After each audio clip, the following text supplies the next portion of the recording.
For crypto investors, there's a lot you can learn from Wall Street crooks and the underworld that they move in, especially if your coins have no paper trail. You see, most people, they know Jeffrey Epstein for the worst of his crimes, but that's not why the global elite kept him around. They used him because he understood money, specifically how to clean it, how to move it, and to hide it better than anyone in the world. And the next few minutes, I'm going to break down how the richest of the rich use those same techniques to cash their crypto into banks and the reasons why they get away with it. More importantly, how some of you crypto bros can use the same exact structures for good to pass audits, to get a paper trail for your coins, as well as to reduce your taxes on crypto. Without further ado, let's dive in. You know how when people put on a suit, they all of a sudden get treated differently? Well, Wall Street figured that out decades ago, and they've used it to clean some of the dirtiest money in human history, not by hiding it, but by wrapping it up in legalese. Credit default swaps, out-of-the-money options trades, mirror trading. I'll be breaking down how even crypto investors can use this same exact playbook to document their coins that have no source of funds. And you can actually use it for good. For those of you who traded with exchanges that have gone bust, or you've had too many swaps into different coins and you can't really trace it all, well, you can use it too, but you have to understand why these receipts make sense from the bank's perspective. And we'll break it down in simple English for you.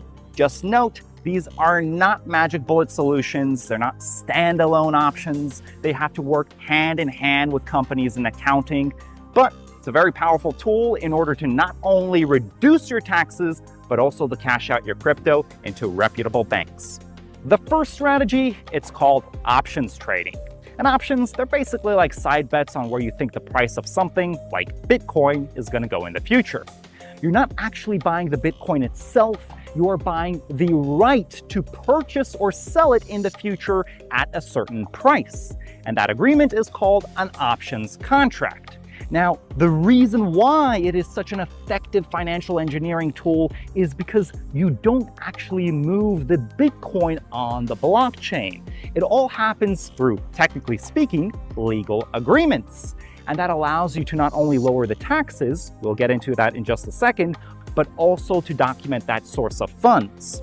There are two types of option agreements. You have a call option, which is where you think that the price is going to go up, and a put option is where you bet that the price is going to go down. Where does the layering trick lie? It's all about making the bets that aren't winning right now and betting with yourself.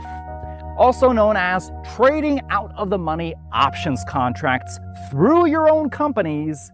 And that's how Wall Street keeps control over the crypto flow, as well as flexibility when it comes to the source of funds documentation. Allow me to explain.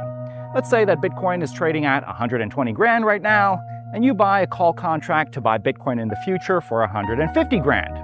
That is called out of the money because no one in the right mind would buy Bitcoin right now at 150K when it's trading 30 grand less. However, because it's a risky bet, there's obviously less liquidity.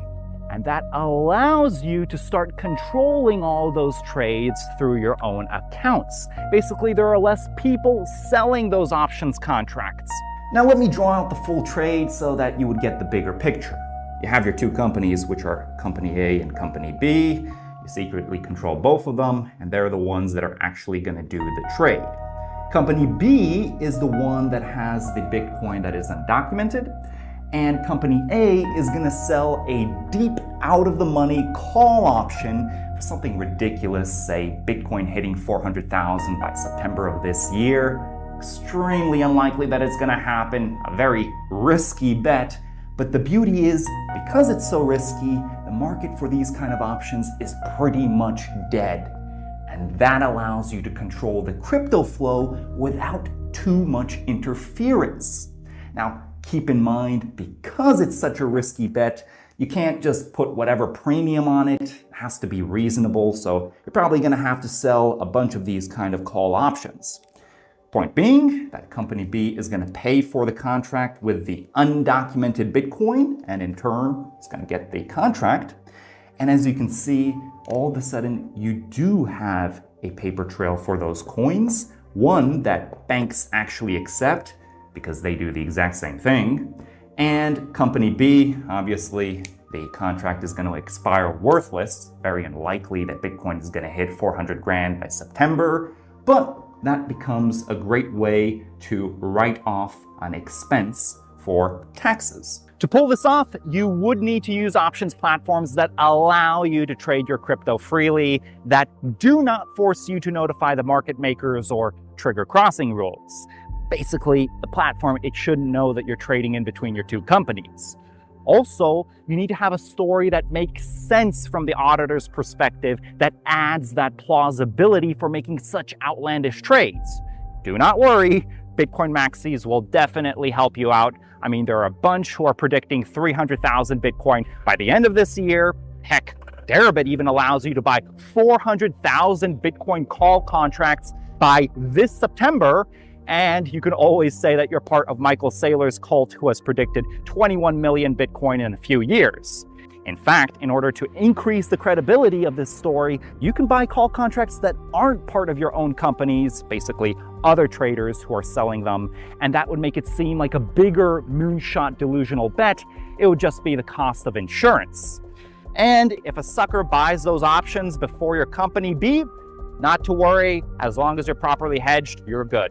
The second strategy is called mirror trading, and it's a classic way that Wall Street launders money. It worked flawlessly 2 decades ago, not so much today due to the automatic bot trading. But in theory, this is how it would work.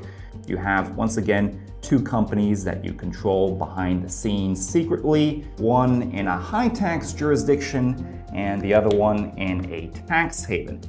And the idea behind this method is to transfer your assets as well as profits from the high-tax jurisdiction to the low one. So let's say that you bought Bitcoin years ago, and now technically you would have to pay a lot in capital gains tax.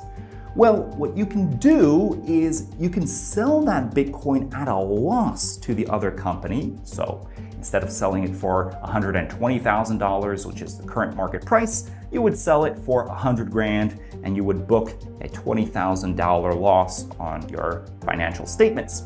Now, the offshore company doesn't really care about taxes because it's at 0%.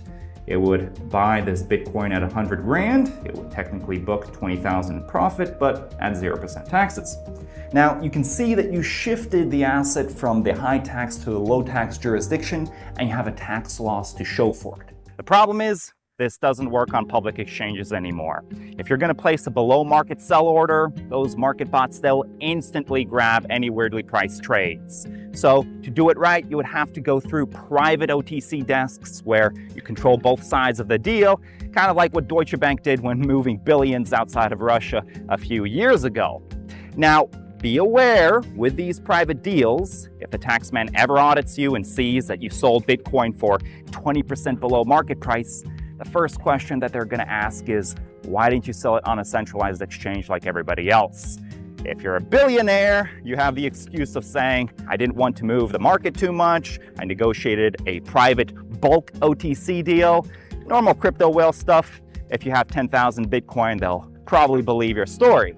For smaller players, the only explanation that would make sense is that you were dealing with dirty crypto. You had no source of funds for them. All of the exchanges, they rejected your transfer. And so you're forced to go through these private over-the-counter dealers. And that makes the discount look plausible because you didn't sell low due to being dumb. You sold low because all the exchanges, they rejected you and the OTC dealer was the only option left. And if the other buyer happens to be your own offshore company, as long as you don't appear in any of the paperwork, well, that's not really anyone's business now, is it? The last one on the list is a crypto credit default swap. I know, sounds like Wall Street word salad, but bear with me. You have 2 companies, Company A, Company B, maybe that you secretly control behind the scenes. Company A gives out a license, say a franchise, IP, or a royalty, software to the other one, and in return, Company B pays a quarterly fee. So far, just standard flexible accounting, nothing too special. Where it gets interesting is say company B has very little risk assessment, and it decides to pay its fee in a risky stablecoin, like Terra Luna's stablecoin UST back when Do Kwon was still doing TED Talks. Company A says, my counterparty is an absolute moron. Does it not know that the protocol has many flaws? I feel unsafe with our business agreement. I don't think it will be fulfilled. I want insurance. Not through an actual insurer, just through a private deal.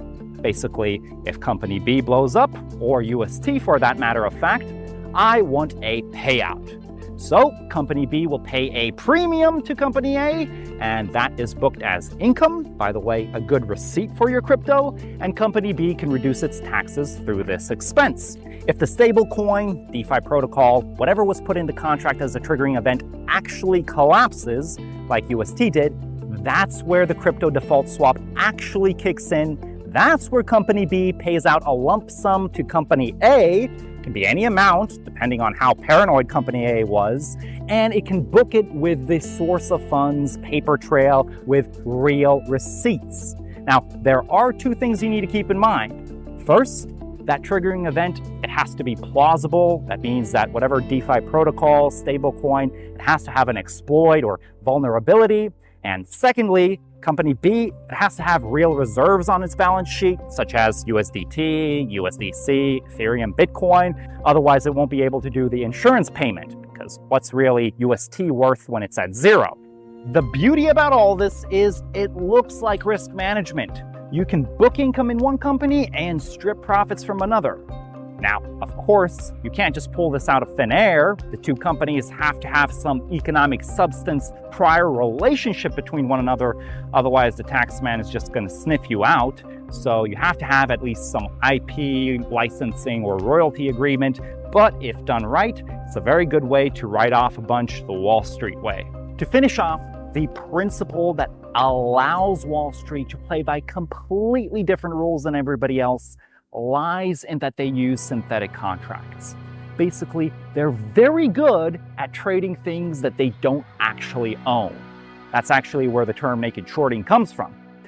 And if all of what I just explained sounds extremely complicated and convoluted, that's by design. That was the whole point, so that people looking from the outside in don't really know what's going on. You hear the words CDS or an OTC derivatives contract, and you're not too sure what's going on behind the scenes, but it sounds sophisticated. And for larger legal setups, these are extremely powerful tools used by many businesses to explain where money came from and went in a way that banks like and accept, because banks use the exact same tools for their own businesses. It's a big club and they're all in it. And as crypto investors, it's your choice whether to join or not, because that is where you actually get those tax breaks and advantages. I made a previous video on how you can also use private equity funds in order to legitimize and show the source of funds for your coins. You can check it out over there.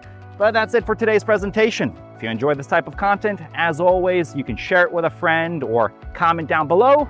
I'll be seeing you though in the next video. And until then, bye-bye.